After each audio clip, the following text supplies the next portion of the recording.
You were even telling me earlier that you refer to yourself as an accidental banker. And I think really for us to understand that, we need to go all the way back. Can you tell us your story as someone who grew up in the Missouri foster care program and actually aged out at age 21? That may not even be a term that a lot of people know, but will you take us back and give us the context of your story? Sure, Pastor. I'll actually go back to 2006 and tell you a quick story, and then fast forward, rewind here and there. But in 2006, I was living in the city of St. Louis. I was living in North City. This was December of 2006, and I was getting ready to go through what would be a major life transition, one of those that we would typically call a defining moment. I was making the transition from leading a small faith-based organization to going to work for United Way as a vice president of major gifts. And I happened to be at home in my North City neighborhood. And I was sitting in this faux leather beige chair recliner, and I was just relaxing. And 2020 came on, and there was this story that Leslie Stahl had that essentially talked about this innovative process or technology by which kids in the foster care system were able to identify birth parents. And what we would come to understand today as more like an ancestry.com. And I was sitting there and I was just having all of these emotions. You know, we had two small kids, my wife and I was in this very introspective space, getting ready to go into a dream organization, one that I had thought years ago would never be possible for me.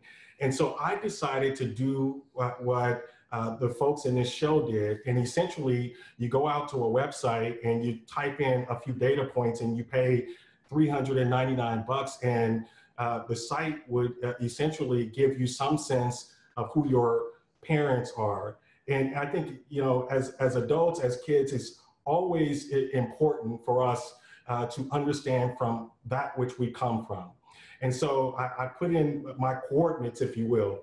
I knew that my mom had died when I was 8, so this wasn't necessarily about understanding where my mom was, but I never know my dad. And so I put in that I believe my dad's name was Orvin Pfeiffer. And I believe that we lived in East St. Louis. Of course, my birth certificate said that we lived in East St. Louis when I was born. I was born at Christian Welfare Hospital in East St. Louis. And I probably knew one other statistic, and that is we, around age three or so, that we moved to North City.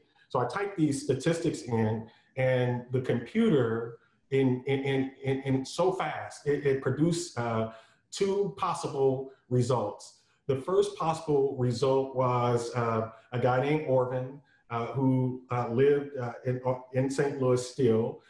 It gave you his entire family lineage. It gave you all of their contact information. This guy, his father was still alive. His father lives in Perryville, Missouri. And at the time he was north of 100 years old. And so imagine all of these emotions that I'm going through. So I decided to have a friend of mine check this guy out. The friend of mine is in law enforcement, checked the guy out and said, hey, you know, seems like a good guy. So I called who would be his sister. His sister's name was Wanda. So I called Wanda and I'm shaking. I'm literally shaking. I'm shaking. I'm shaking right now, telling this story.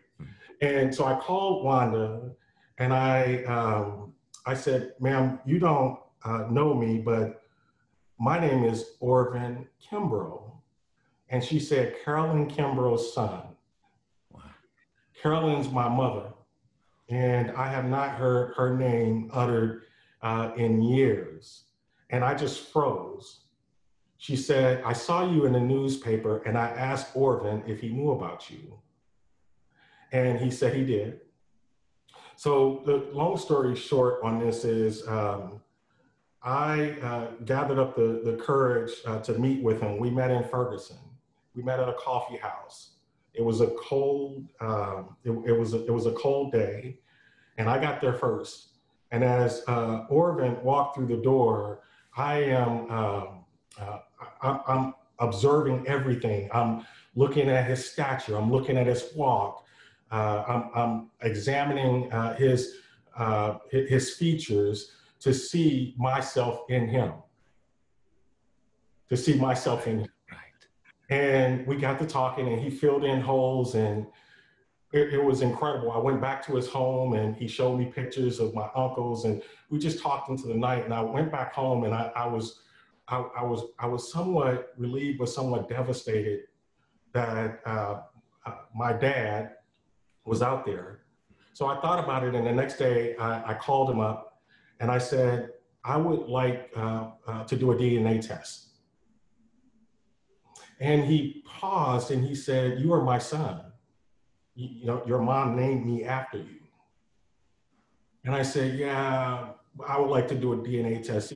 And so after some discussion, we got the DNA test, and I still have it to this day in the same email that they emailed it to me.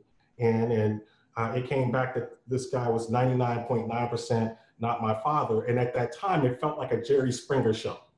But I do believe that, you know, God uses our stories, uses our experiences, uses those things which are intended for our downfall as our setup.